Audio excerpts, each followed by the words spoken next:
ජේසු පිටයි ඔබ සෑම කෙනෙකුටම ජයග්‍රාහී උදෑසනක් ඔබ සෑම කෙනෙක් මාදරේ සහ ගෞරවයෙන් පිළිගනු ලබනවා උදෑසන පළදන්න බීජයක් උදෑසනේ ආක්ෂාව තුලින් ප්‍රමාන්ත සෙනක අපි එක්සිත සිටින්නේ මේ මාසේ 16 වෙනි දින සෙන්සුරාදා දවස තුලයි.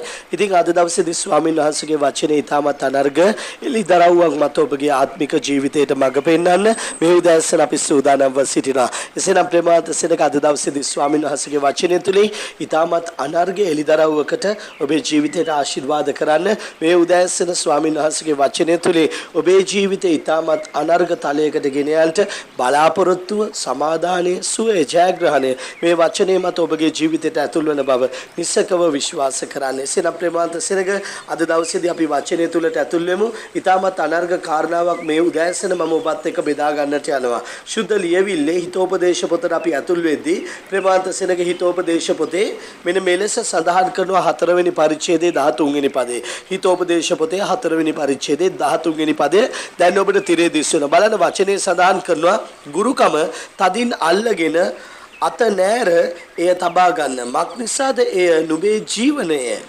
ප්‍රේමවන්ත සෙනග දෙවචනයේ කියනවා ගුරුකම තදින් අල්ලගෙන අත නෑර එය තබා ගන්න කියලා. ප්‍රේමවන්ත සෙනග අපි සමහර දේවල් අල්ලගත්තට අපි ඒ දේවල් අත්හරින්න හින්දා තමයි අපිට ඒ දේවල් අතපසු වෙන්නේ. ඒ දෙව වචනේ කියනවා ගුරුකම තදින් අල්ලගෙන අත නෑර එය තබා ගන්න කියලා. ඒ කියන්නේ අපි ඉගෙන ගන්න හැම දෙයක් මතම තමයි අපිට ඒකේ උරුමය පැමිණෙන්නේම. ඒකයි දෙව වචනේ කියන්නේ ඒ දේ තදින් අල්ල ගන්න කියලා. බලන්න ගුරුකම තදින් අල්ලගෙන අත නෑර එය තබා ගන්න. ඒක ළඟින්ම තියා ගන්න. බලන්න වචනේ සඳහන් කරන මක්නිසාද එය නුඹේ ජීවනය කියලා. එහෙනම් අපි ඉගෙන ගන්න හැම එලිදරව්වක් තුලින්ම දේව වචනේ හැම පොරොන්දුවක් තුලින්ම සුද්ධ ලියවිල්ලේ හැම වචනේ කරුණාවක්ම තුලින්ම තමයි අපේ ජීවිතේ නව දොරටු නව මන්මාවත් විවෘත වෙන්නේ කියන එක අපි දැනගන්නට අවශ්‍යයි. මන්ද ප්‍රේමාන්ත සෙනක වචනේ පැහැදිලි කරනවා මක්නිසාද එය නුඹේ ජීවනය කියලා. එසේනම් අපි ඒ ගුරුකම් ඒ වචනය ඒ තදින් අපි අල්ලගත්තොත් ඒ ව්‍යවස්ථාව රැදවල් ඒ වචනේ මෙනෙහි කිරීම ඒ වචනේ මත ආරක්ෂා කිරීමේ ඒ පොරොන්දු අල්ලගෙන ස්වාමීන් වහන්සේ ඉදිරියේ මොර ගැසීම කොතරම් වැදගත්ද ප්‍රේමාන්ත සෙනග. මන්ද වචනේ කියනවා එය තදින් අල්ලගන්න. ඒ විට තමයි ඒ තුල ජීවනයේ තිබෙන්නේ. බලන්න වචනේ කියනවා ඒ ගුරුකම තදින් අල්ලගන්න. මොකද ඒක අපි අත්හැරියොත් එය අන්සතු වෙන්න පුළුවන්. ඒත් ප්‍රේමාන්ත සෙනග වචනේ පැහැදිලි කරනවා මක් නිසාද එය අපේ ජීවනය කියලා. එසේනම් ඒ ජීවනය ප්‍රේමාන්ත සෙනග ඔබට අයිති දෙයක්. ගොඩක් මිනිස්සු වචනය අත්හැරපු නිසා තමයි ඒ ජීවනයේ ඔවුන්ට සදාකාලික උරුමයකට පරිවර්තනය නොවුනේ. එහෙනම් අද දවසේදී මේ වචනේ තුලින් මම ඔබට ආශිර්වාද කරන්න යනවා. ස්වාමීන් වහන්සේගේ වචනය මත පමණක් පදනම් වුණු ප්‍රමිතමත් ආත්මික ජීවිතයක් ගමන් කරන්න ශුද්ධාත්මයන් වහන්සේ ඔබට ආශිර්වාද කරන්න යනවා. අපි යාඥා කරමු. මුළු විශ්වයේ මෞංකාර සර්ව බලධාරී දෙවි පියාණනි අපි ඔබ වහන්සේට ස්තුතිවන්ත වෙනවා ස්වාමීන් වහන්සේ මේ වචනේ නිසා මේ වචනය කරුණු කොටගෙන මේ උදෑසන මේ වචනය ඇසුවා වූ මේ වචනය අත්පත් කරගත්තා වූ සෑම ජීවිතයක්ම නිසා ස්තුතියි.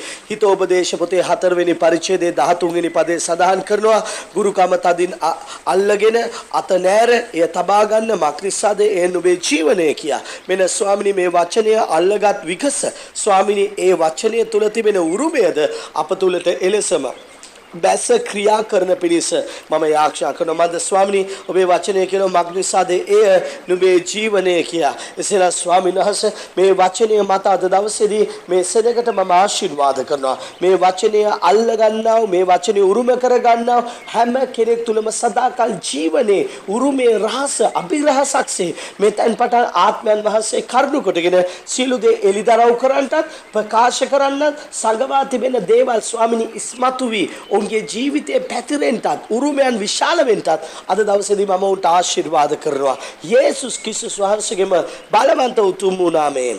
ආමේන්. ප්‍රේමවන්ත සහෝදර සහෝදරිය මේ උදෑසන ඔබ ඇසුවේ උදෑසන පළදන්න බීජයක් උදෑසන ආක්ෂාව.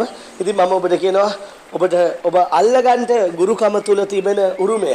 හලෙලුයා. ඉගෙන ගන්න දේ තුල තියෙන උරුමය අල්ලගන්න. මන්ද ප්‍රේමවන්ත සෙනග එවිට ඒ ජීවනය ඔබ උරුම කරගන්න ඔබට ඉතාමත් පහසුවෙන් යනවා. ඉතින් අද දවසේදී විශේෂ දැනුවත් කිරීම ඔබ දන්නවා ඊයේ දවසේ සිකුරාදා අපගේ කුලියාපිටියේ සබත් දේව මෙහෙය තිබුණා.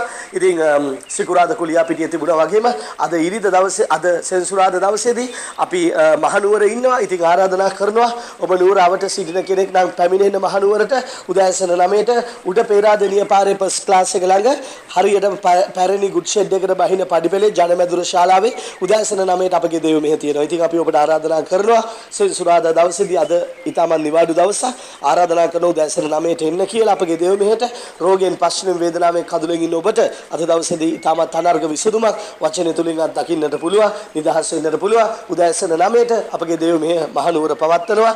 ඉතින් හරියටම මම ඔබට කිව්වා උඩ පේරාදෙණිය පාරේ හරියටම පේරාදෙණිය උඩ පාරේ ෆස්ට් ක්ලාස් එක ළඟ තියෙන ජනමැදුර ශාලාවේ පැරණි ගුඩ් ෂෙඩ් එකට බහින පඩිපෙළ කිව්වම දන්න ඕන කෙනෙක් අන්නේ පඩිපෙළේ බහිද්දිම ජනමැදුර ශාලාවේ තමයි අපගේ දේව මෙහෙය උදෑසන 9ට තිබෙන්නේ. ඒ වගේම මම ඔබව දැනුවත් කරන ප්‍රේමාන්ත සෙනග ඉරිදා දවසේදී මාතර පොල්ලෙන සුභාරංචි දේවස්ථානයේ උදෑසන 9ට දේව මෙහෙය තියෙනවා. ඒ වගේම ඉරිදා සවස 2:30ට අපේ ගාල්ලේ සබත් දේව මෙහෙය තියෙනවා. ඉතින් ගාල්ලට ආරාධනා කරනවා ඉරිදා සවස 2:30ට. ඒ වගේම සඳුදා දවසේදී සවස 2:30ට ඇඹිලිපිටියේ තිබෙනවා. හරියටම සවස 2:30ට සඳුදා දවසේදී. ඉතින් මේ සියලු දේව මෙහෙයන් සඳහා ඔබට දැනගන්නට අපිට කතා කරන්න 076යි 74 74 061 62 කියන දුරකථන අංක ඔස්සේ ඔබට පුළුවන් අපගේ දේව මෙහෙයන් සම්බන්ධව සියලු විස්තර දැනගන්න. එහෙනම් ඔබට ජයග්‍රාහී දවසක් ජේසුස් පිහිටයි.